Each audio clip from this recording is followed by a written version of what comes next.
నేనిచ్చిన సలహా పాటించనందుకు చంద్రబాబు నాయుడు గారు పవన్ తమ్ముడు మంచి అవకాశాన్ని పోగొట్టుకున్నారు. ఇండియా కూటమితో కలిసి ఉంటే ప్రధానమంత్రి అయ్యేది, స్పెషల్ స్టేటస్ వచ్చేది, స్టీల్ ప్లాంట్ అమ్మకుండా ఆపేది, అన్ని విధాల ఆంధ్రప్రదేశ్ తెలుగు రాష్ట్రాలు అభివృద్ధి చెందేది. ఇప్పుడు కుక్కకు దుమ్ములేసినట్లు 2 మంత్రి పదవులు ఇచ్చారు బీజేపీ వాళ్ళు చంద్రబాబు నాయుడుకి. అది కూడా ఏది హెల్త్ మినిస్ట్రీ అట. అంటే ఆరోగ్యం లేకుండా అందరూ చేస్తే మన తెలుగు రాష్ట్రాలకి చెడ్డ పేరు తీసుకురావడానికి. నేను చెప్పిన సలహా 240 బీజేపీకి ఉన్నప్పుడే ఈయన ప్రధానమంత్రి ఇండియా కూటమి తరఫున అయ్యుంటే జైల్లో ఎట్లా పెట్టేది? ఇప్పుడు నేను ఇచ్చిన సలహా పాటిస్తే తెలుగు రాష్ట్రాలు తెలుగు ప్రజలు బాగుపడతారు. వారు ఫెయిల్ అయ్యారు కనుక మనం పాటిద్దాం.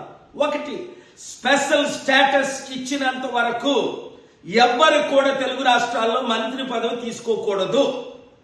అనౌన్స్ చేసిన తర్వాతే మంత్రి పదవి. స్పెషల్ స్టేటస్ అంటే అర్థమేంటి? 1000 కంపెనీలు ఉచితంగా మేము తీసుకొస్తాం, లక్షల ఉద్యోగాలు క్రియేట్ చేస్తాం, ఆంధ్రప్రదేశ్ని అమెరికా చేస్తాం, తెలంగాణకి రావాల్సిన నిధులన్నీ అప్పుడు వాగ్దానం చేసి ఇప్పుడు నెరవేర్చాలి.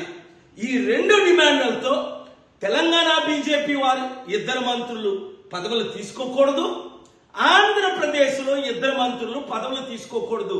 బాయ్కాట్ బీజేపీ అని పవన్ తమ్ముడు సార్ వచ్చిన ఇంగ్లీష్ తో Modi sir you are great sir ఒరే గెలిసే వాళ్ళ దయతో ఈవీఎంల దయతో. కానీ ఇప్పుడు స్పెషల్ స్టేటస్ చూపించరా బాబు. నువ్వు రియల్ హీరో అవ్వాలంటే లేదా జీరో అవుతావు. మంత్రి పదవి కాదు, 100,000 మంత్రులు అయ్యారు, మంత్రులు పోయారు. అది కాదు వాళ్ళ సపోర్ట్తో నువ్వు గెలడం. Special status. ఈ వీడియోని ప్రతి ఒక్కరు వైరల్ చేయండి. పవన్ కళ్యాణ్, చంద్రబాబు నాయుడు, జగన్మోహన్ రెడ్డి అందరం కలుద్దాం. వీలైతే ధర్నా చేద్దాం, స్పెషల్ స్టేటస్ తెచ్చుకుందాం. నేను తీసుకొస్తా, నాతో కలండి. మోదీకి పాఠం నేర్పుతాం. తెలుగు సత్తా, ఎన్టీఆర్ సత్తా, మరొకసారి పివి నరసింహరావు సత్తా దేశానికి చూపిద్దాం, ప్రపంచానికి చాడుదాం.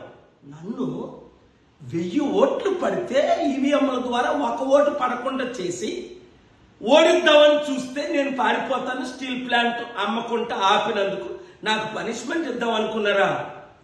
ఇప్పుడు మా తెలుగు సత్తా చూపిద్దాం, సబాష్ అనిపించుకుందాం, కబడ్డా అందాం. ఏ మంత్రి పదవి తీసుకుంటే ఆ మంత్రిని మీరు బాయ్కట్ చేయండి. వీళ్ళు పదవుల కొరకు దేనికైనా బానిసలే. జైలుకి వెళ్లకుండా ఉండడం కొరకు. మనకు జైలు కొత్త. నీతితో సత్యం పోరాడి జైలుకి వెళ్ళా. అప్పుడు యోసేపు వెళ్ళలేదా? ప్రధానమంత్రులు వెళ్ళలేదా? కలిసి పోరాడదాం, ఆంధ్ర తెలంగాణని అభివృద్ధి చేసుకుందాం. ఈ వీడియో ప్రతి ఒక్కరికి షేర్ చేయండి.